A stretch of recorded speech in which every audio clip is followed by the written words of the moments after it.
Brawijaya yang berkuasa di Majapahit. Sang Prabu memiliki seorang putri yang cantik jelita bernama Dyah Ayu Puspari. Kecantikan sang putri sangat terkenal seantero negeri. Banyak pemuda dari berbagai penjuru mencoba meminang sang putri. Namun sia-sia karena sang putri selalu menolak. Melihat hal itu, sang Prabu mulai gundah. Dyah Ayu putriku, mengapa engkau selalu menolak pinangan dari pemuda-pemuda yang ingin melamarmu? Ampuni aku, Ayahanda. Sesungguhnya hamba belum berkeinginan untuk menikah. Ketahuilah putriku, Ayahanda sedang memikirkan masa depan kerajaan ini. Siapa yang akan meneruskan tahtaku kelak jika engkau tidak menikah? Sang putri tetap tertunduk dengan perasaan bingung dan ditenangkan sang ibu, lalu pergi begitu saja meninggalkan sang Prabu. Sang Prabu yang sendirian kini duduk termenung, memikirkan bagaimana cara agar putri kesayangannya itu mau menikah. Suatu hari sang Prabu sedang bertapa. Ia mendapat petunjuk agar putrinya segera menikah. Ia segera bergegas menemui sang putri yang sedang duduk di taman istana bersama dayang-dayang.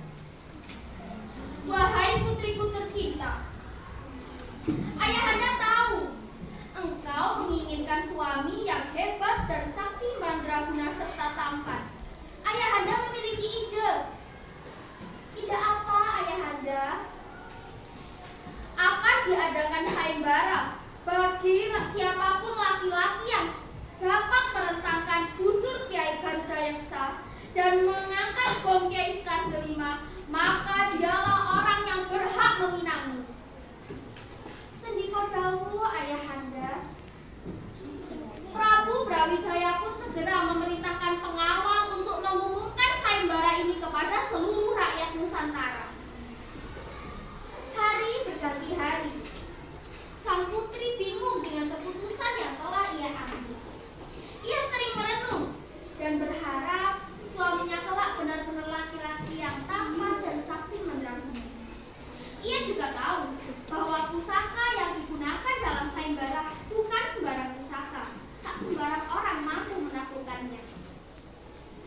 Akhirnya, tibalah pada hari sayembara.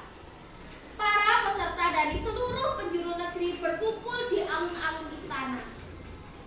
Terlihat Prabu Brawijaya duduk di singgasananya bersama sang permaisuri dan putri tercintanya, Dyah Ayu Puspari. Prabu Brawijaya memukul gong tanda sayembara akan dimulai.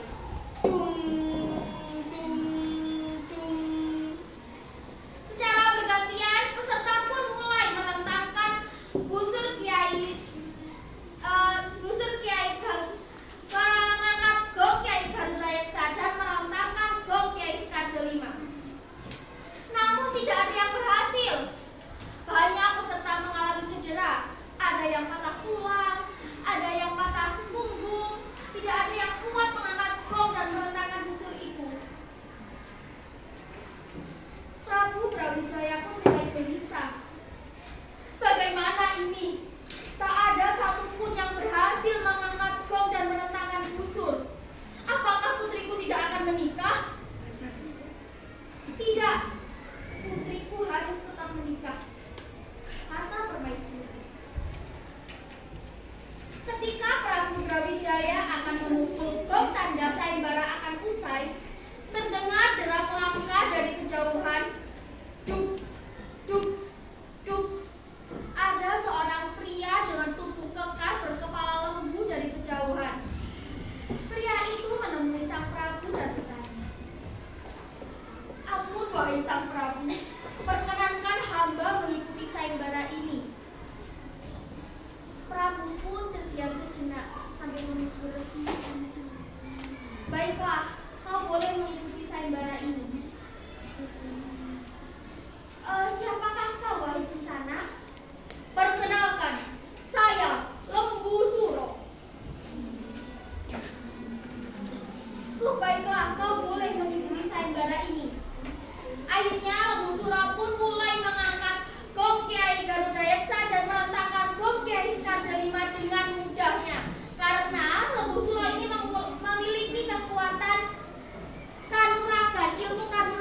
dimiliki.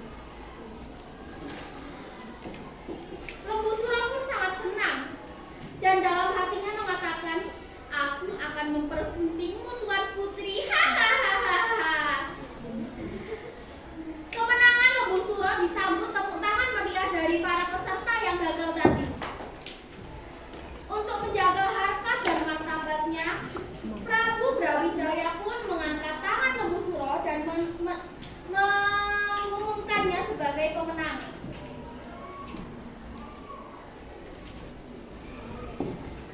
Sementara itu di dalam istana, Putri Dyah Ayu Pusparini menangis terseduh-seduh meratapi nasibnya.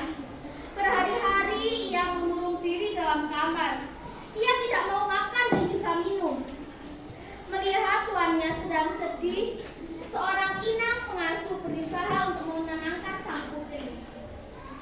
"Ampun, Tuan Putri, jika Tuan Putri tidak mau menikah dengan Lembu Suro, sebaiknya Tuan Putri segera mencari jalan keluar sebelum pernikahan itu tiba." Mendengar nasihat itu, sang putri langsung terperanjat dari tempat tidurnya. "Benar juga kata Mama Inang. Kita harus mencari akal agar pernikahanku dengan orang yang berkepala lembu itu dibatalkan. Tapi apa yang harus dilakukan?" Mak Inang tersebut diam sejenak sambil memikirkan apa cara yang akan dilakukan agar pernikahan itu tidak terjadi. Mak Inang pun memiliki ide. "Ampun, Tuan Putri, bagaimana kalau Tuan Putri meminta satu syarat yang lebih berat kepada Lembu Suro?" "Syarat apa itu, Mak Inang?" "Mintalah kepada Lembu Suro agar Tuan Putri dibuatkan sumur di puncak Gunung Teluk. Kelak sumur itu akan menjadi pemandian Tuan Putri setelah menikah. Dan waktunya hanya semalam." Sang putri pun menyetujui usulan Inang tersebut. Kemudian pergi bersama dayang-dayang istana menemui Lembu Suro yang sedang duduk di bawah pohon di malam hari. Lembu Suro pun tersentak dari lamunannya. Dari kejauhan muncul seorang putri yang cantik menemui dirinya. "Duhai putri yang cantik jelita, ada apa gerangan malam-malam menemuiku? Apakah kau sudah tidak sabar untuk menikah denganku?" ucap Lembu Suro. Putri pun menjawab, "Hai kau, aku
Sesaat suasana menjadi tegang dan mencekam.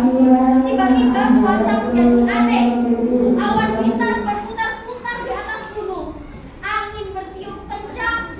Petir menyambar bergantian. Lembu Suro dengan penuh amarahnya mengucap, "Ya, Kediri besok bakal ketok piwales pusing makaping-kaping. Kediri bakal dadi kali, Blitar dadi latar, Tulung Agung dadi kedung." Karena ancaman tersebut, Prabu Brawijaya berusaha menangkalnya dengan membuat tunggul yang kokoh hingga menyerupai gunung yang saat ini dikenal sebagai Gunung Pegat. Dan karena hal itu pula, Prabu Brawijaya juga mengadakan acara tolak balak dengan larung sesaji di kawah Gunung Kelud. Budaya tersebut hingga kini masih dijaga dan dilestarikan oleh warga sekitar lereng Gunung Kelud. Sekian, terima kasih.